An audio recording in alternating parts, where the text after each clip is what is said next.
हर नमः पार्वतीपतये हर हर महादेव हर काण्डद्वयोपपाद्याय कर्म ब्रह्मस्वरूपिणे स्वर्गापवर्गरूपाय यज्ञेशाय नमो नमः कृत्तिकाद्यपभरण्यन्त नक्षत्रे चर्चितोदयाय नमः। ఈ రోజు అనురాధ నక్షత్రం చాలా చాలా విశేషమైనటువంటి నక్షత్రం। దీనికి అధిపతి మిత్రుడు। ఆ నక్షత్ర విశేషాన్ని ఆ నక్షత్రం నందు చేయదగినటువంటి యాగ విశేషాన్ని తెలుసుకుందాం। ముందుగా ఈ యాగ విధి గురించి వేదం ఈ విధంగా చెబుతూ ఉన్నది। మిత్రో వా కామయత మిత్రధేయమేషు లోకేష్వభిజయేయమితి ఏతం మిత్రాయానురాధేభ్యశ్చరున్నిరభవతు తతో వై సమిత్రధేయమేషు లోకేష్వభ్యజయితు మిత్రధేయగో హవాయేషు లోకేష్వభిజయితి ఏతేన హవిషాయజతే యౌచేన దేవం వేద సోత్ర జుహోతి। మిత్రుడు అనేటువంటి ఒక దేవత, ఆయన సూర్యనారాయణ స్వామి మిత్రుడు। మనకి ఏదైతే ప్రత్యక్ష దైవం కనిపించేటువంటి ఆ సూర్యనారాయణ స్వామి ఉన్నాడో ఆయన్నే మనం మిత్రుడు అని పిలుస్తాం। అనేక శక్తుల్లో ఆ విభవంలో ఆ మిత్రనామధేయంతో చేసేటువంటి మంచి ఆయనకి చాలా విశేషంగా ఉన్నది, అందుకనే మిత్రః అని అంటారు। ఆ విశేషాన్ని తెలుసుకుందాం। ఆ రకమైనటువంటి మిత్రత్వం, తను మిత్రుడుగా ఉండాలి। మిత్రధేయము హవాయేషు లోకేష్వభిజయేయమితి। మిత్రధేయము అంటే మిత్రుడు ఏ రకంగా అయితే హితం చేస్తాడో, శ్రేయస్సు కల్పిస్తాడో, అట్లా నేను కూడా ఈ లోకం మొత్తానికి హితము శ్రేయస్సు కలిగించాలి అని పూర్వకల్పంలో ఉన్నటువంటి ఆ మిత్ర దేవుడికి ఒకానొక మహర్షి ఈ అనురాధ నక్షత్రంలో యాగం చేయటం వలన ఆయనకి ఆ మిత్ర పదవి ప్రాప్తించి చక్కగా ఆయన కూడా ఈ సమస్త భూమండలానికి జగత్తుకి కూడా శ్రేయస్సు హితము కలిగించేటువంటి వాడే అయ్యాడు।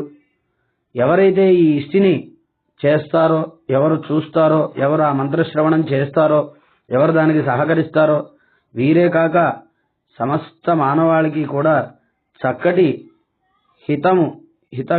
హితము చేసేటువంటి మంచి మనసు, మంచి బుద్ధి, మంచి శక్తి, పక్కవారికి పరోపకార బుద్ధి అనేటువంటిది కలుగుతుంది। మిత్రుడు చేసేది ఏంటి అంటే హితము, అంటే ప్రియము హితము అనేటువంటివి రెండు ఉన్నాయి।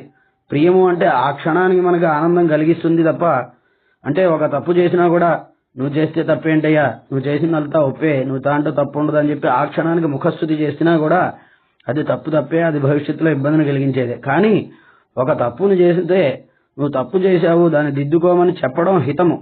అది ఆ క్షణంలో అతనికి ఇబ్బంది కలిగి అతనికి రుచించకపోయినా తర్వాత అతనికి హితం అవుతుంది। అలాగే ఏ పని చేసినా కూడా ఈ ప్రియం తత్క్షణమైనటువంటి ఆనందాన్ని, ఫలితాన్ని ఇచ్చేటువంటిది ప్రియము, శాశ్వతమైనటువంటి శ్రేయస్సుని, మంచిని కలిగించేటువంటిది హితము। అటువంటి హితం ఈ మిత్రదేవుడు చక్కగా కల్పిస్తాడు అందరికీ। అట్లాంటి మిత్రత్వం, ఆ మిత్రధేయం ఈయనకి కావాలి అని చెప్పి ఈ ఇష్టి చేయటం, తద్వారా ఆ మిత్రత్వం లభించడం జరిగి ఆ రకంగా ఆయన మిత్రుడయ్యాడు। ఈ ఇష్టి చేసిన వారికి, చూసిన వారికి, సహకరించిన వారికి, విన్నవారికి, ఇంకా అందరికీ కూడా చక్కగా మిత్రత్వం అంటే పరోపకార బుద్ధి, చక్కటి మంచి బుద్ధి కలుగుతుంది అని శృతి చెప్తున్నది। ప్రధానమైనటువంటి హవిస్సు ఇచ్చేటువంటి మంత్రాన్ని కనుక మనం చూసినట్లయితే ఈ విధంగా ఉన్నది। రథ్యాస్మ హవ్యైర్నమసోపసజ్య మిత్రం దేవం మిత్రధేయన్నో అస్తు అనురాధాన హవిషా వర్ధయంతః శతంజీవేమ శరదస్తవీరా చిత్రం నక్షత్రముదగాత్ పురస్తాదు అనురాధాస ఇది యద్వదంతి తన్మిత్ర ఏది పృథివిర్దేవయానైః హిరణ్యైర్వితతైరంతరిక్షే। నేను ఈ మిత్రదేవుణ్ణి నమస్కారముల చేతను, హవిస్సుల చేతను కూడా నేను ప్రీతిపరుస్తాను। అంటే ఇక్కడ వృద్ధి చెందిస్తాను అంటే వృద్ధిపరుస్తాను అని ఉన్నది। అంటే హవిస్సుల చేత ఆయన తేజస్సు వృద్ధి చెందుతుంది, తద్వారా ఆయనకి ప్రీతి, తద్వారా లోకానుగ్రహం। కాబట్టి నమస్కారము చేతను, హవిస్సు చేతను కూడా నేను ఆయన్ని ప్రీతిపరుస్తాను। జాస్మ హవై నమసోపసజ్య మిత్రం దేవం మిత్రధేయన్నోస్తు। ఆయన మాకేమి ఇవ్వాలి అంటే మిత్రుడు ఏదైతే శ్రేయస్సుల్ని కలిగిస్తాడో, సకల శ్రేయస్సుల్ని, మిత్రుడు అంటే బంధువుల కన్నా, అన్నదమ్ముల కన్నా కూడా ఆప్యాయంగా ఆంతరంగికంగా ఉంటాడు మిత్రుడు. చాలా మందికి ఇది ప్రత్యక్ష అనుభవం. అట్లా ప్రతి సందర్భంలోనూ వెనక ఉండి తను చేసేటువంటి ప్రతి పనిలో కూడా ఆయనకి తగు సూచనలు చేసి ఆయన హితం కోరి ఎప్పుడూ వెన్నంటూ ఉంటాడు మిత్రుడు. ఆ మిత్రధేయం ఏదైతే ఉందో ఈ మిత్రుడు కూడా నాకు అలా కల్పించాలి. ప్రతి విషయంలోనూ కూడా మనకి మిత్రుడు ఆ రకంగా ఉంటాడు. ఈయన కూడా నాకు అటువంటి మిత్రత్వం కల్పించాలి. మిత్రధేయం ఏదైతే మిత్రుడిచ్చేటువంటి శ్రేయస్సు ఉన్నదో అది నాకు ఈయన కల్పించాలి. మిత్రధేయన్నోస్తు అనురాధానహిషా వర్ధయంతః శతంజీవేమ శరదస్య వీరా. ఇంకా ఏమిటి, ఈ మిత్రదేవుడు అనురాధ నక్షత్ర గృహముల్లో, ఈ అనురాధ నక్షత్రం కూడా విచిత్రమైనటువంటిది. అనేక రూపములు, విచిత్రమైనటువంటి రూపములు కలిగినది. ఇది అనేక రకములుగా ప్రకాశిస్తూ ఉంటుందన్నమాట. కాబట్టి అటువంటి నక్షత్ర దేహమైనటువంటి నక్షత్ర విగ్రహమైనటువంటి అనురాధ నక్షత్రము కూడా మేము ఈ హవిస్సుతో అనురాధ నక్షత్రానికి కూడా ప్రీతిపరుస్తాము. ఎందుకనంటే దీన్ని ఆశ్రయించి మిత్రుడు ప్రకాశిస్తూ ఉన్నాడు కాబట్టి ఆ అనురాధ నక్షత్రానికి కూడా మేము ప్రీతిపరుస్తాము. అనురాధానహిషా వర్ధయంతః శతంజీవేమ శరదస్య వీరా. దానివల్ల మేమేం పొందుతాము అంటే మనిషికి 100 ఏళ్ల ఆయుష్, ఆ దీర్ఘాయుష్ను మేము పొందుతాం. శతంజీవేమ శరదస్య వీరా. ఇంకా ఎలాగా 100 ఏళ్ళు ఊరికే కాదు, సవీరా పుత్ర పౌత్రాది సంతతి భృత్యులు అంటే వారి పరివారం అంతా కూడా ఎల్లప్పుడూ కూడా 100 ఏళ్ళు చిరజీవితం పొందేట్లుగా ఉండేట్లుగా ఆయన అనుగ్రహం వలన, ఆ మిత్రుడు అనుగ్రహం వలన మేము ఉంటాము. శతంజీవేమ శరదస్య వీరా చిత్ర నక్షత్రముదగాత్ పురస్తాతు. అదే చెప్తున్నారు. ఈ యొక్క అనురాధ నక్షత్ర విశేషం చాలా విశేషమైనటువంటిది. ఇది చిత్ర విచిత్రములుగా ప్రకాశిస్తూ బహుధా అనేక విధములుగా కనిపిస్తూ ఉన్నదిట ఆకాశంలో. చిత్ర నక్షత్రముదగాత్ పురస్తాత్. ఇంకా ఎట్లాగా ఇది తూర్పు దిక్కున ఉదయిస్తూ ఉన్నదిట. అంటే సూర్యుడు తూర్పు దిక్కున ఉదయిస్తూ ఉంటాడు. ఆయనలోనే అన్ని ప్రకాశములు, అంత సమస్త దేవతల యొక్క ప్రకాశం ఉంది. అది సమస్త భూమండలాన్ని, సమస్త జీవజాలాన్ని, భూమండలాన్నే కాక సమస్త లోకముల్ని కూడా ప్రకాశిస్తూ ఉన్నటువంటిది సూర్యమండలమే. ఆ సూర్యమండల ప్రకాశం లేకపోతే భూలోకమే కాదు ఏ లోకము కూడా జీవించలేదు. ఏ లోకంలో ఉన్నవారు కూడా జీవించలేదు. దేవలోకానికి కూడా ఆధారం ప్రత్యక్షంగా దేవలోకం కూడా సూర్యమండలమే అని చెప్పాలి కూడా. కాబట్టి అటువంటి సూర్యమండలమే అని చెప్పుకోవాలి అనురాధ నక్షత్రం అంటే.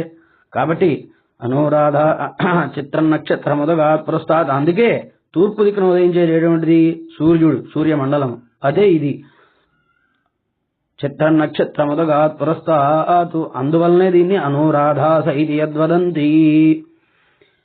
అందరినీ వృద్ధిపరిచేది సంపదలతో, ఆరోగ్యంతో, సస్యములనేమో వృష్టితో, ఓషధుల్ని, తద్వారా జనముల్ని, జీవజాలాన్ని వృద్ధిపరిచేటువంటివి అనురాధాస ఇది యద్వదంతి. జనులందరూ కూడా లోకంలో ఉండే వాళ్ళందరూ కూడా దీన్ని అనురాధాస అంటారట ఈ నక్షత్రాన్ని.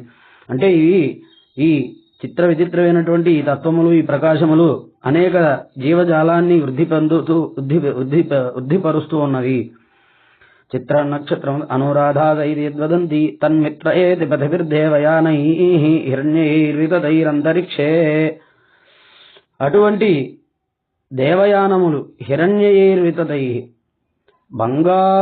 బంగారముతో నిర్మింపబడినటువంటి దేవయానముల చేత, అంటే దేవతలను సంచరించే మార్గముల చేత ఈ మిత్రదేవుడు ఆ అనురాధ నక్షత్రాన్ని పొంది ఈ లోకాన్ని మొత్తం కూడా రక్షిస్తూ ఉన్నాడట. అంటే ఈ దేవయానములు హిరణ్య నిర్మితములు అంటే భౌతికంగా మనకి సూర్యకిరణములే దేవయానములు. కాబట్టి దీనికి అధిష్టాన దేవత మిత్ర రవి సూర్య భాను ఖగ పూష హిరణ్య గర్భ మరీచాదిత్య సవిత్రక్త భాస్కరేభ్యో నమః అని సూర్యనామాల్లో ప్రధానమైనటువంటి 12 నామాల్లో మిత్రనామధేయం మొట్టమొదటిగా ఉంటుంది.